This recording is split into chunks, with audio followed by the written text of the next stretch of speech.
friends, welcome to my mom channel. இன்னைக்கு நம்ம சேனல்ல tomato chilli sauce எப்படி பண்ணலாம்னு பார்க்க போறோம்.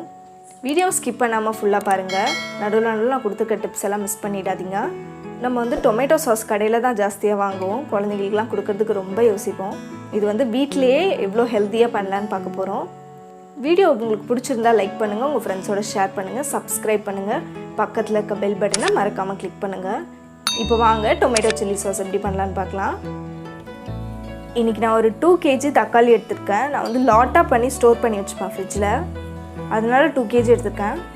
அது வந்து நல்லா வாஷ் பண்ணி இந்த சென்டர்ல உள்ள அந்த black part மட்டும் கட் பண்ணி ஒரு குக்கர்ல போட்டு வச்சிருக்கேன். அது கூடவே ஒரு 8 பல்லு பூண்டு பல்லு, ஒரு 6 கிராம்பும் சேர்த்துக்கிறேன். இது எதுக்கு சேர்க்கறேன்னா அப்பதான் நம்ம கடையில வாங்குற அந்த ஃப்ளேவர் அந்த டேஸ்ட் எல்லாம் கிடைக்கும். இது கூடவே ஒரு 1 கிளாஸ் அளவுக்கு தண்ணி ஊத்துறேன். தண்ணி நிறைய ஊற்ற வேணாம், 1 கிளாஸ் அளவுக்கு ஊற்றினா போதும். இப்போ நல்லா ஹை ஃப்ளேமில் வச்சுட்டு குக்கர் மூடி போட்டு மூடிடலாம். விசில் போட்டு ஒரு 3 விசில் வரட்டும். தக்காளி கொஞ்சம் நல்லா வேகட்டும்.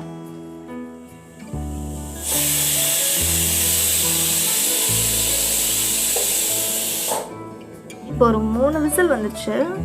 குக்கர் நல்லா ஆறட்டும், நம்ம திறந்து பார்க்கலாம்.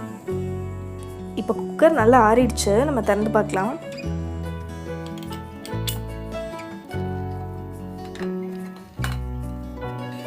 நம்ம தக்காளி எல்லாம் நல்லா வெந்திருக்கு. தண்ணி கம்மியாக ஊற்றணும், ஆனாலும் பார்த்தீங்களா எவ்வளோ தண்ணி வந்திருக்கு. இப்போ இந்த தக்காளி எல்லாம் எடுத்து நல்லா ஆற வைக்கலாம். இப்போ இதெல்லாம் நல்லா ஆறிடுச்சு. ஒரு மிக்ஸி ஜாரில் மாற்றி நல்லா ஃபைன் பேஸ்ட்டாக அரைச்சி எடுத்துகிட்டு வந்துக்கலாம். இந்த தண்ணியும் கீழே ஊற்றிட வேண்டாம். இதை வந்து அரைக்கும்போது சேர்த்து அரைச்சிக்கலாம், இல்லைன்னா லாஸ்ட்டில் வடிகட்டி நம்ம அரைச்ச பேஸ்ட் கூட சேர்த்துக்கலாம். இப்போ நம்மளோட தக்காளி எல்லாம் நல்லா அரைச்சி வடிகட்டி எடுத்துகிட்டு வந்திருக்கேன். இந்த கன்சிஸ்டன்சியில் இருக்குது. வேக வச்சதில் தண்ணி இருந்ததுன்னா அதை வடிகட்டி இதில் சேர்த்துக்கோங்க. இதை வந்து நான் ஒரு பேனில் சேர்த்துக்கிறேன்.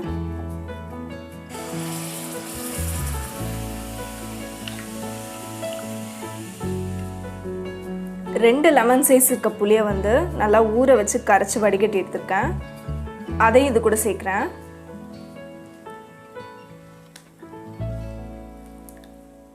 ஒரு கப் சர்க்கரை எடுத்திருக்கேன், அதையும் இது கூட சேர்க்குறேன்.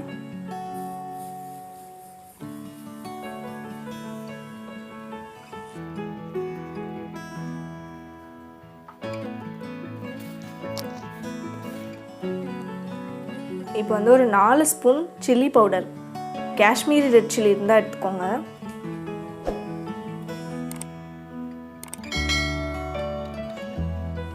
அரை ஸ்பூன் உப்பும் சேர்க்குறேன்.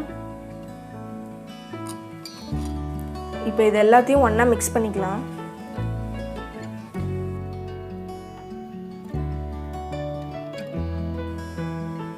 எந்த கட்டிங்களும் இல்லாமல் நல்லா மிக்ஸ் பண்ணிக்கணும். தக்காளியில் வந்து அவ்வளோவா புளிப்பு இருக்காது, நம்ம சாஸ்க்கு தேவைப்படுற புளிப்பு இருக்காது. ஸோ அதனால தான் புளி வந்து சேர்க்குறோம்.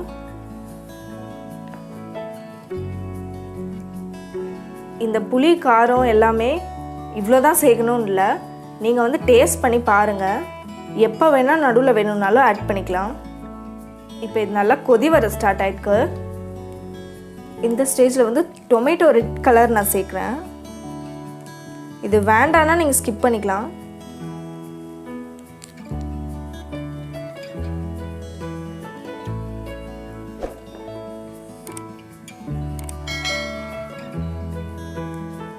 கலர் சேர்த்தா நம்ம கடையில் கிடைக்கிற சாஸ் மாதிரி நல்லா கலர்ஃபுல்லாக இருக்கும். இந்த ஸ்டேஜில் உப்பு காரெல்லாம் செக் பண்ணிக்கோங்க.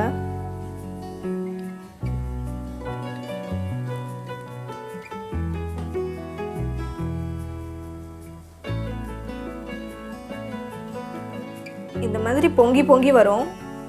அப்போ இந்த சைட்லலாம் நல்லா கிளறி விட்டு நல்லா இப்படி கிளறிக்கோங்க. பொங்கி கீழே ஊற்றிடுச்சுன்னா நம்ம அந்த தக்காளியோட ஃப்ளேவர்லாம் போயிடும். நல்லா ஹை ஃப்ளேம்லேயே வச்சு கொதிக்க விடலாம். இது வந்து நல்லா திக்காகி வரணும். இந்த டைமில் சர்க்கரை கம்மியாக இருந்தாலும், உப்பு கம்மியாக இருந்தாலும், சுகர் கம்மியாக இருந்தால், புளிப்பு கம்மியாக இருந்தால், எது கம்மியாக இருந்தாலுமே சேர்த்துக்கலாம்.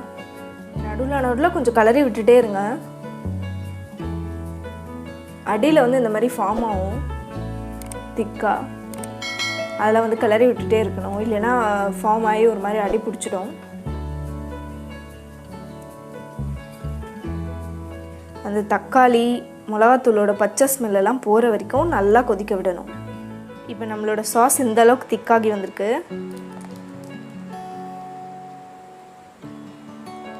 மேலே இந்த மாதிரி கொஞ்சம் க்ளாஸியாக இருக்கும்.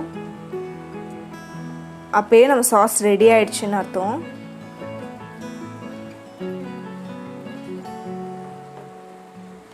அப்படியும் டவுட்டாக இருந்தால் எப்படி டெஸ்ட் பண்ணி பார்க்கலான்னா, ஒரு பிளேட் எடுத்து கொஞ்சம் சாஸை வைக்கணும்.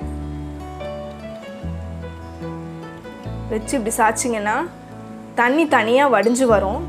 அப்படி வந்துச்சுன்னா சாஸ் ரெடி ஆகலை, இன்னும் கொஞ்சம் கொதிக்கணும்னு அர்த்தம். இப்போ பாருங்கள், சாஸ் நல்லா சாஸாகவே வருது, தண்ணி தனியாக வரல.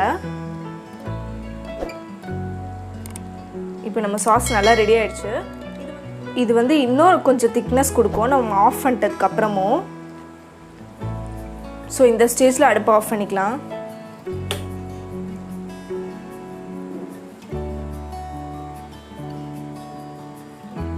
அவ்வளோதாங்க, நம்ம சாஸ் ரெடி ஆயிடுச்சு.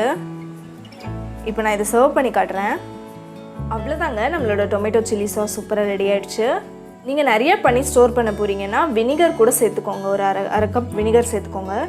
நான் வந்து குழந்தைக்கு கொடுப்பேன்றதுனால நான் வந்து வினிகர் சேர்க்கலை. ஆனாலும் பரவாயில்ல, டேஸ்ட் சூப்பராக வந்திருக்கு. நீங்களும் கண்டிப்பாக உங்கள் வீட்டில் ட்ரை பண்ணி பாருங்கள். எப்படி வந்துச்சுன்னு எனக்கு கமெண்ட் செக்ஷனில் கமெண்ட் பண்ணுங்கள். வீடியோ பிடிச்சிருந்தா லைக் பண்ணுங்கள், உங்கள் ஃப்ரெண்ட்ஸோடு ஷேர் பண்ணுங்கள், சப்ஸ்கிரைப் பண்ணுங்கள், மறக்காமல் பக்கத்தில் இருக்க பெல் பட்டனை கிளிக் பண்ணுங்கள். தேங்க்யூ ஃபார் வாட்சிங். நெக்ஸ்ட் ஒரு நல்ல ரெசிபியோட பார்க்கலாம். பை.